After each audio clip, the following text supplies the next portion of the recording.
Olá, pessoal!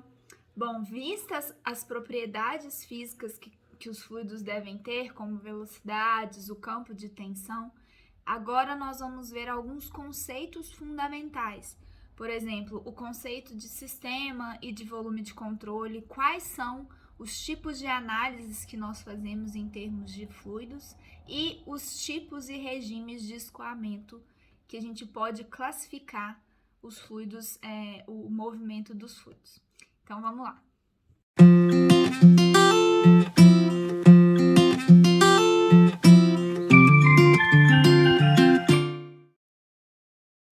Bom, então nessa aula nós vamos discutir algumas particularidades que os fluidos apresentam e como analisá-los. Nós vamos ver então alguns conceitos fundamentais.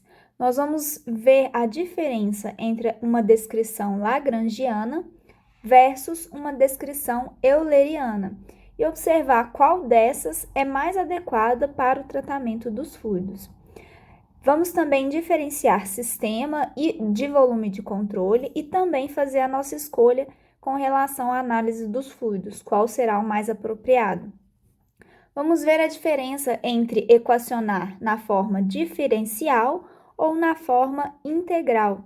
Bom, nesse curso nós vamos ver um pouquinho das duas, mas é interessante conhecer a diferença entre elas e quando empregar cada uma delas.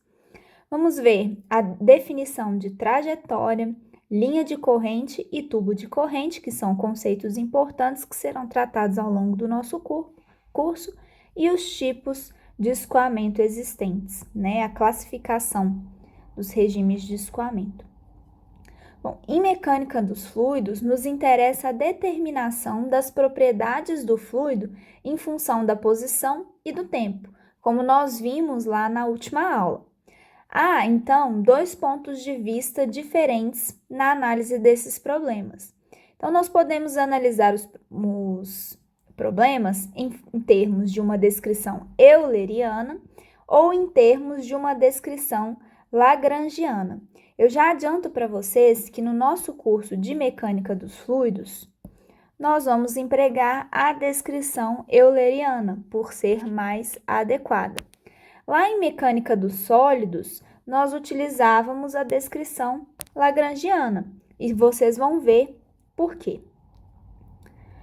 Bom, quando é fácil acompanhar os elementos, né, de massa e essa massa ela for facilmente identificável, nós vamos utilizar um método de descrição que acompanha a partícula durante todo o tempo de análise, que é o exemplo que nós utilizávamos lá na mecânica dos sólidos, lá na física, né? A gente fazia um diagrama de corpo livre, nós definíamos as forças que agiam nesse diagrama e fazíamos o equilíbrio de força.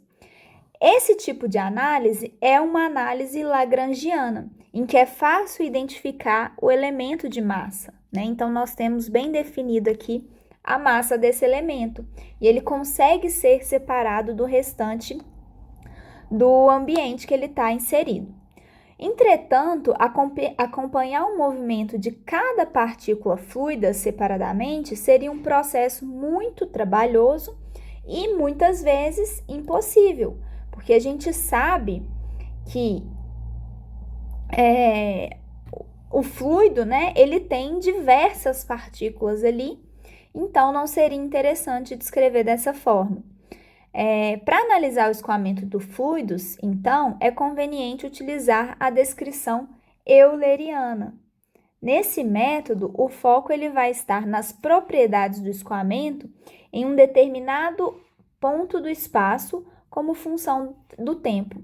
Então, nós vamos separar no espaço um pedacinho e nesse pedaço nós vamos analisar o que está acontecendo com as propriedades naquele pequeno espaço de tempo, né? O que está entrando nesse volume, o que está saindo do volume, quais as propriedades do fluido que entra, quais as propriedades do fluido que sai. É assim que a gente trata a análise do tipo euleriana. Bom, para aplicar esse método, portanto, é necessário que nós entendamos o conceito de sistema e de volume de controle. Bom, um sistema, ele é definido como uma quantidade de massa fixa e identificável. E aí volto lá no problema da bola em queda livre, né? Que é possível identificar essa massa, né? Que é fixa, não muda, não se altera. O sistema, ele vai ser separado do ambiente através das suas fronteiras. As fronteiras do sistema podem ser fixas ou móveis e nenhuma massa cruza a fronteira do sistema. Isso daí são premissas para a gente utilizar o conceito de sistema. Vamos tomar, por exemplo, lá da termodinâmica, vocês viram isso em física, um gás que está dentro de um cilindro e a gente tem um pistão que ele se movimenta de acordo ali com as trocas de energia, né?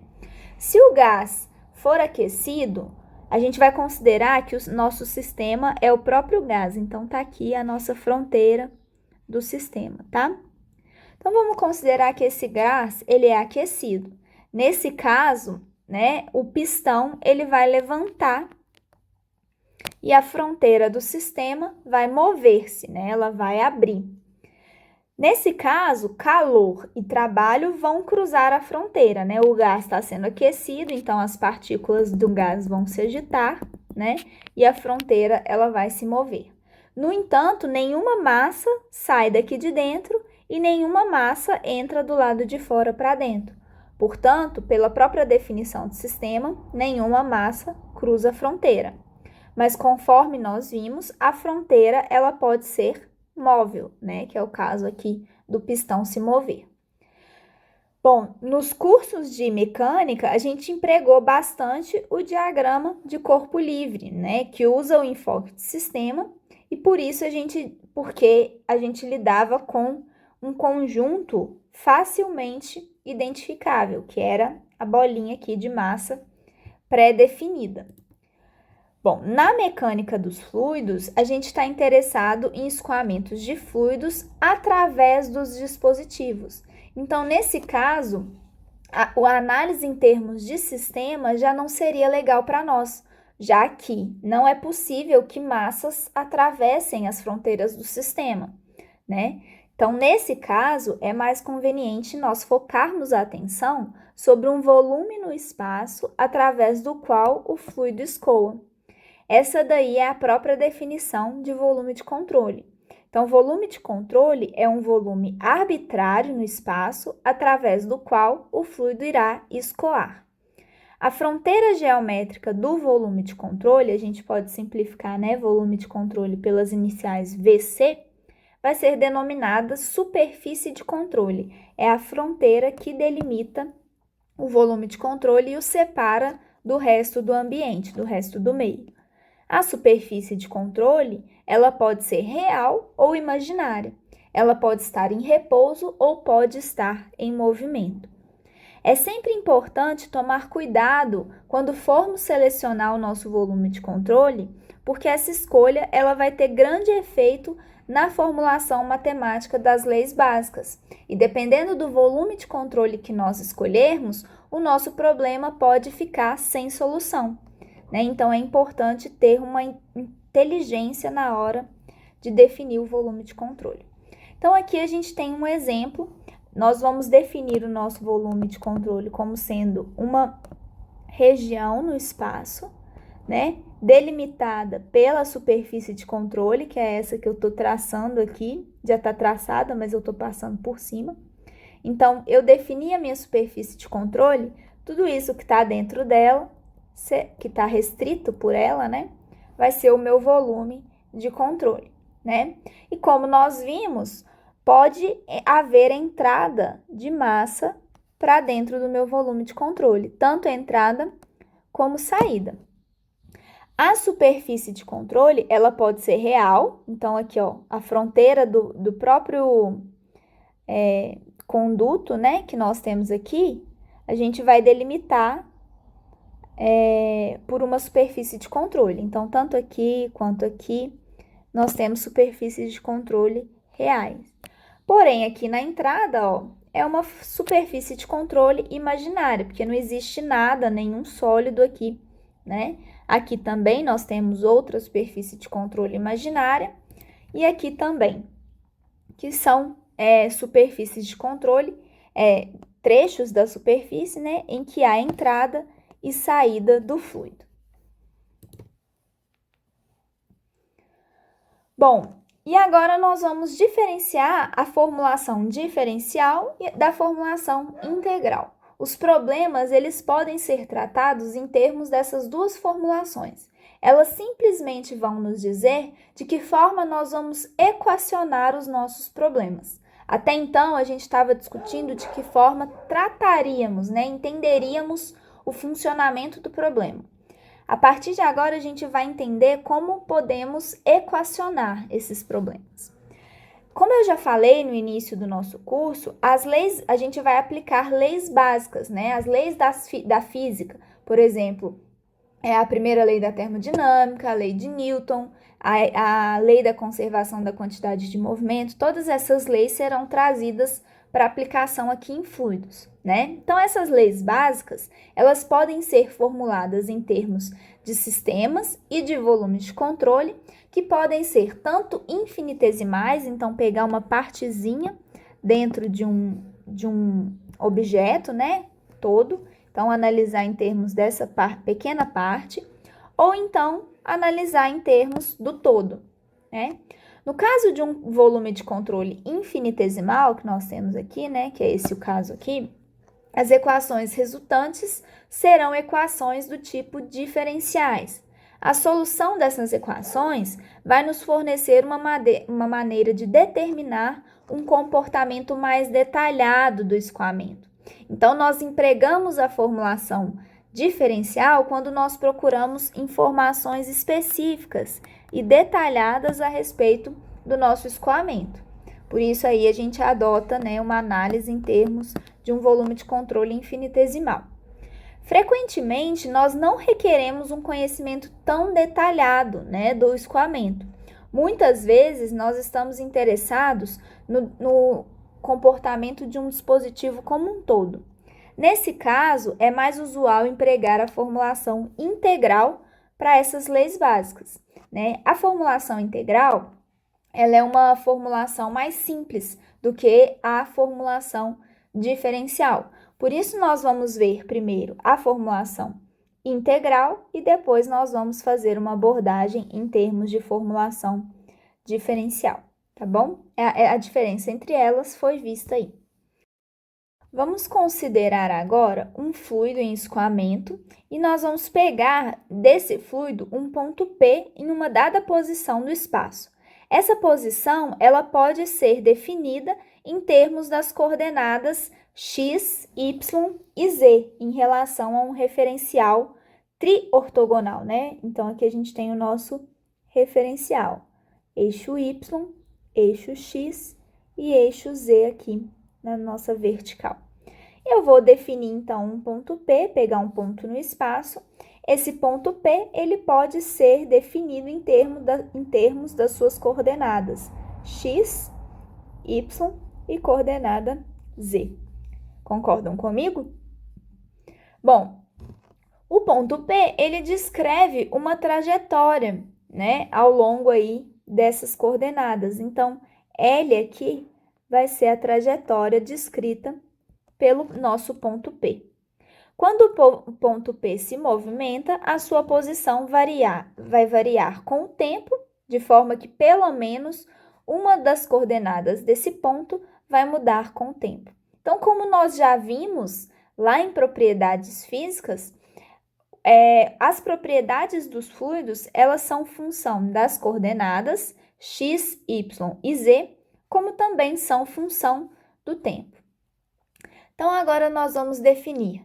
Trajetória é o lugar geométrico dos pontos do espaço ocupados sucessivamente por um ponto durante o seu movimento. Então, eu vou pegar um ponto que está na posição x1, y1, z1. Daqui a um tempo, esse ponto ele vai estar na posição x2, y2, z2. Se eu tirar uma foto, então, desse ponto, aí depois passou um tempo, eu tiro a foto desse mesmo ponto, depois passou outro tempo, eu tiro a foto desse mesmo ponto, eu vou estar traçando com essa fotografia a trajetória do ponto, né? Então, a gente pode imaginar a trajetória como sendo o rastro deixado pelo ponto durante o seu movimento. Agora, a definição de linha de corrente ou então linha de fluxo.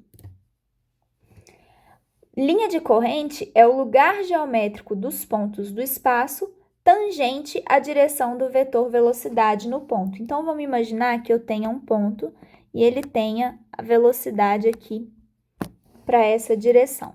Depois eu pego esse mesmo ponto, outro ponto que vai ter uma velocidade, outro ponto, tá? Esse é um ponto, aqui eu vou ter outro ponto que tem uma velocidade nessa direção.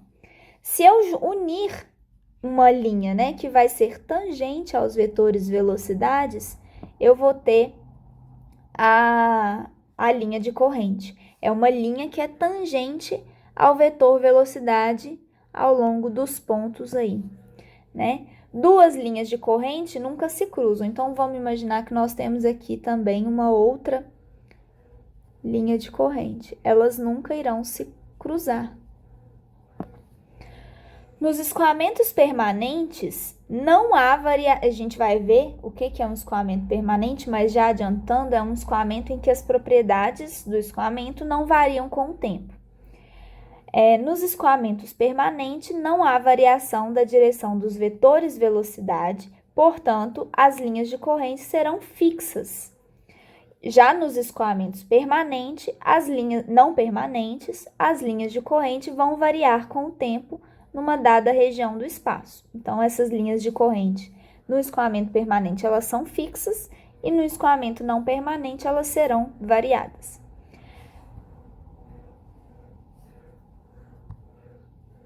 As linhas de correntes mais próximas entre si indicam maiores velocidades, e quanto mais distantes elas estão, menores velocidades.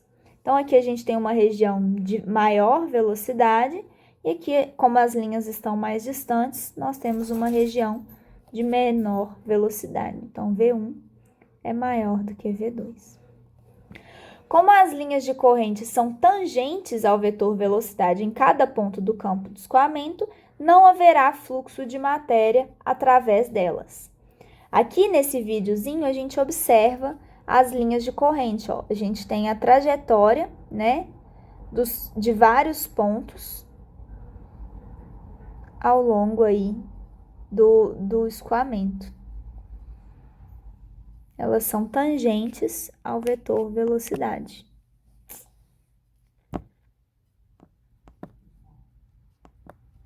Certo? Aqui ficou ótima a minha tangente.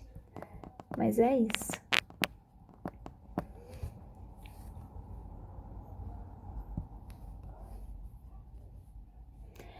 Já o tubo de corrente é um conjunto de linhas de corrente que tocam uma linha fechada traçada no interior do escoamento. Então, se nós traçarmos uma linha fechada aqui, todas as linhas de corrente que tocam essa circunferência aqui que nós traçamos vão formar um tubo de corrente. O tubo de corrente ele é fixo no escoamento permanente, então ele não varia, e vai variar com o tempo no escoamento não permanente. Agora a gente vai ver quais são os tipos de escoamento. Os escoamentos eles podem ser classificados em função das suas características, capazes de identificar aquele tipo ou o regime de escoamento. Assim, é comum classificar os escoamentos em escoamento ideal ou real, escoamento uniforme ou não uniforme, também chamado de variado, escoamento permanente ou não permanente, também chamado de variável, escoamento acelerado ou retardado, compressível ou incompressível, rotacional ou irrotacional, laminar ou turbulento, forçado ou livre, e também temos os escoamentos uni, bi e tridimensionais. Nos escoamentos unidimensionais, nós temos grandezas em termos apenas de uma das coordenadas, as grandezas variam apenas em função de uma coordenada. Nos bidimensionais, as grandezas variam conforme duas coordenadas. Já nos tridimensionais, as grandezas variam conforme 3 coordenadas. Vamos começar diferenciando o escoamento de um fluido ideal de um fluido real, né? A gente viu na última aula o conceito de tensão cisalhante.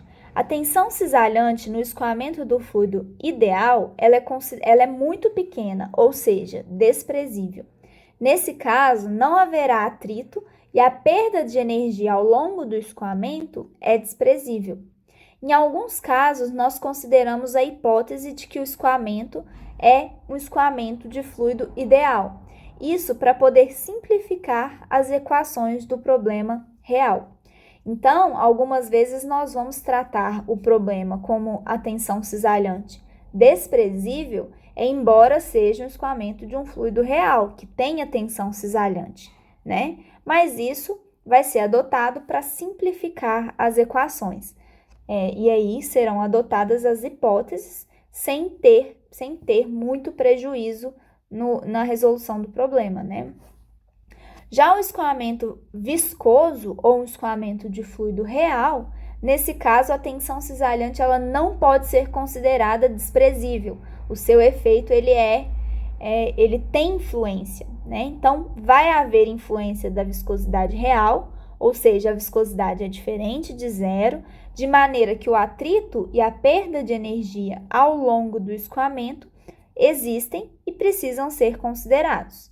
No caso de não considerar esse atrito, nós não vamos ter uma resposta do problema satisfatória, que é o caso da maioria dos escoamentos que ocorrem na natureza, vai haver atrito, né? Até porque a maioria dos fluidos tem uma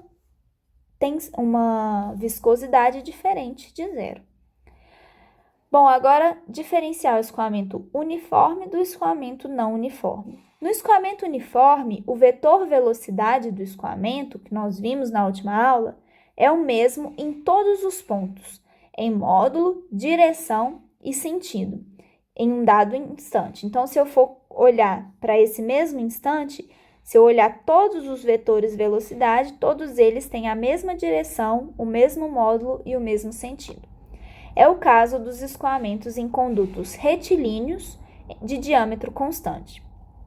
Essa definição ela também vai ser estendida para escoamentos que, embora a velocidade varie a partir do seu contorno sólido, a velocidade média do escoamento mantém-se a mesma naquela região que nós estamos estudando. Então, nós já vimos na última aula que a velocidade ela varia.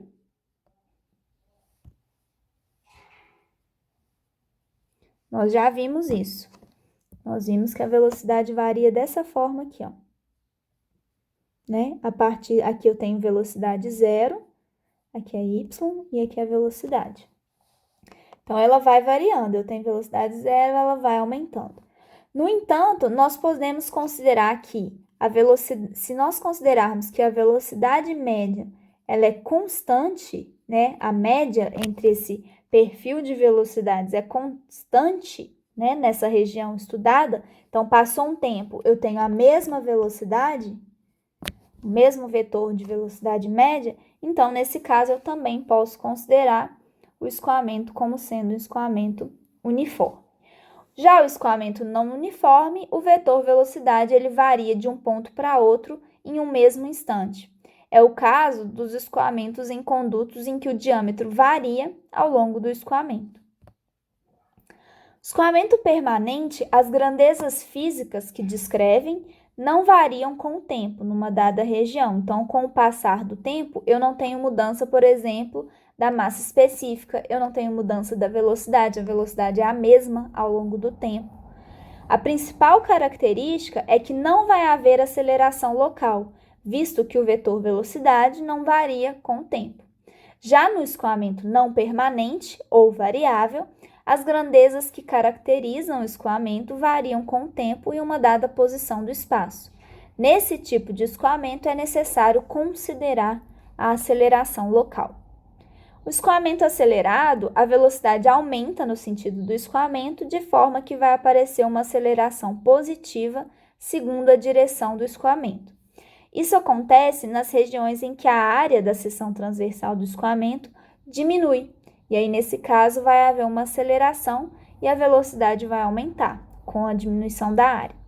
Já o escoamento retardado, a velocidade diminui no sentido do escoamento, de maneira a existir uma aceleração negativa, ou seja, no sentido contrário ao do sentido do escoamento. Ele pode ser visto em regiões onde a área da seção transversal vai aumentando, por exemplo, nos difusores. Então, nesse caso, como a área aumenta, a velocidade diminui para aquela vazão. O escoamento compressível é quando não se pode desprezar a variação da sua massa específica. Então, nos escoamentos compressíveis, a massa específica varia. É o caso do escoamento de gases em velocidades muito elevadas ou mesmo no escoamento de água, que fica sujeita a grandes variações de pressão. Esse tipo de escoamento compressível, ele não vai ser muito empregado aqui no nosso curso, mas é importante que nós conheçamos o conceito. No escoamento incompressível, a variação da massa específica ela pode ser desprezada. É o caso da maioria dos escoamentos líquidos sujeitos a pouca variação de pressão. Pode-se admitir no escoamento incompressível de ar que ele ocorre a baixas velocidades, quando o número de Mach, que é um número utilizado para caracterização da compressibilidade do escoamento, é menor do que 0,3. O escoamento adiabático é aquele que ocorre sem transferência de calor para o fluido ou do fluido para o ambiente, né? E um escoamento adiabático de fluido ideal é denominado de escoamento isoentrópico. No escoamento irrotacional, ocorre quando o fluido não apresenta rotação em uma certa região do espaço. Já no escoamento rotacional, quando as partículas do fluido em uma certa região do espaço sofrerem uma rotação em torno de um eixo qualquer. O escoamento unidimensional é aquele em que as grandezas físicas que caracterizam o escoamento, por exemplo, velocidade, pressão, massa específica, variam com apenas uma coordenada espacial além do tempo. Então, ela vai variar com, por exemplo, a velocidade, ela é uma função da posição e do tempo.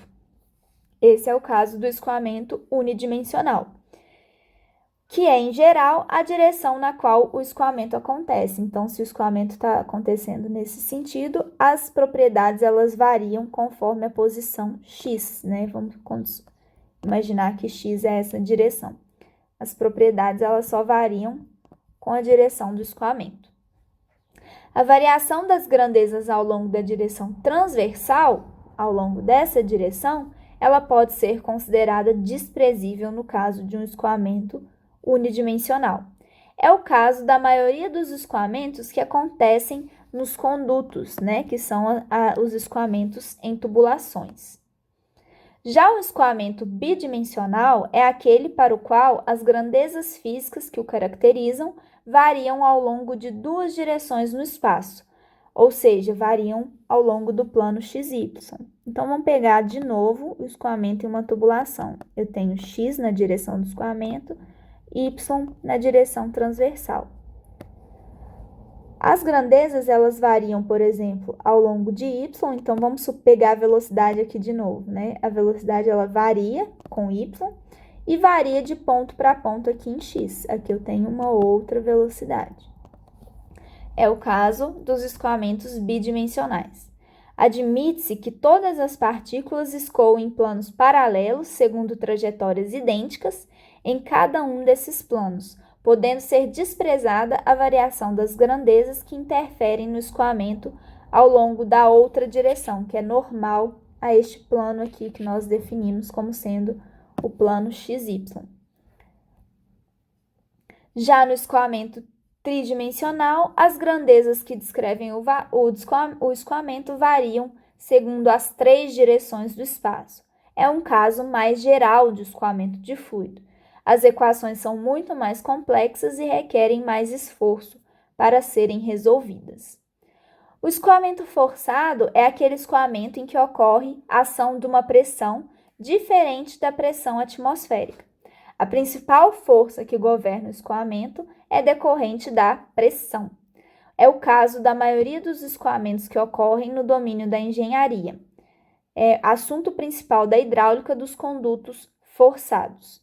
Já o escoamento livre ocorre de forma que há sempre uma superfície sujeita à pressão atmosférica. Nesse caso, a principal força motriz do escoamento é a força gravitacional. Esse assunto ele é estudado em hidráulica 2, já o escoamento em conduto forçado é estudado em hidráulica 1.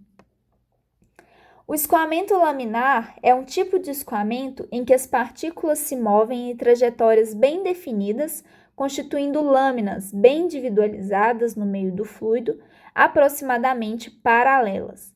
Nesse caso, predomina a ação das forças devido à viscosidade do fluido. É o caso típico dos escoamentos de fluidos viscosos em baixas velocidades. Nas tubulações ou nos canais, ocorre com pouca frequência. Já o escoamento turbulento, ele ocorre com maior frequência. As partículas de fluido movimentam em trajetórias irregulares, aleatórias e de difícil caracterização. Vão predominar, então, as forças de inércia em função das forças viscosas e as perturbações, elas não são amortizadas e vão tender a se propagar no interior do fluido. É o caso dos escoamentos de fluidos mais comuns que ocorrem a velocidades mais elevadas. A turbulência, ela provoca um aparecimento de maiores tensões cisalhantes, causando, portanto, maiores perdas de energia do que o caso do escoamento laminar.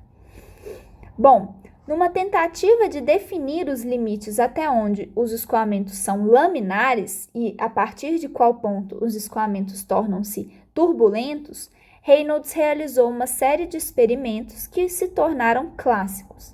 Ele criou um escoamento em uma tubulação de vidro transparente, partindo de um reservatório de nível constante, para que o escoamento pudesse ser visualizado. No interior do escoamento, Reynolds injetava um filete de corante com a mesma velocidade do escoamento, para ver como esse filete de corante se movimentava ao longo do fluido. Então, tubulação transparente, reservatório de nível constante, e ele começa a injetar o corante na mesma velocidade que está acontecendo o escoamento nesse conduto aqui. E aí ele abria o registro, controlando a vazão. À medida que a vazão estava baixa, a velocidade estava baixa, ele conseguia observar o filete dessa forma aqui, ó. Um filete bem definido, em que as lâminas, elas tinham trajetórias definidas, né? Esse filete ele tinha uma trajetória bem retilínea. Esse era o caso do escoamento laminar. E aí ele anotava lá os seus registros de velocidade, diâmetro do conduto e a viscosidade do fluido. Beleza. A partir de um certo momento, o valor de abertura do registro, ele via que os filetes começavam a serem perturbados, começava a ter uma leve perturbação na trajetória aqui do escoamento. E aí ele classificou esse ponto aí como escoamento de transição. Quando ele abria ainda mais, aumentava ainda mais a velocidade, ele percebeu que o escoamento se tornou turbulento. Ele viu que o filete ele começava aí a ter trajetórias irregulares e perturbadas, e que essa perturbação ela se propagava aqui no sentido do escoamento. E aí, nesse caso, ele anotou os valores de velocidade, diâmetro e viscosidade e viu que esse era o caso do escoamento turbulento. Então, ele pôde definir o número de Reynolds, que, nesse caso, vai indicar se o regime é laminar, turbulento ou escoamento de transição. Aqui a gente vê acontecendo o experimento de Reynolds. Percebam que o filete estava... Deixa eu voltar. Ó, o filete ele está bem definido, retilíneo. Aí começa a abrir, ele começa a ter uma perturbação até se tornar escoamento turbulento, em que não tem mais trajetórias definidas aí das lâminas, né? Então, aí Reynolds definiu que o número de Reynolds seria velocidade vezes o diâmetro dividido pela viscosidade cinemática da água, né? Ou do fluido em questão. E aí, Reynolds vai definir os limites. menor do que um dado número é escoamento laminar. Entre esse número é escoamento em transição e maior do que esse dado número é o escoamento turbulento. É isso, pessoal. Muito obrigada. Caso tenha ficado alguma dúvida, basta me procurar. Até a próxima.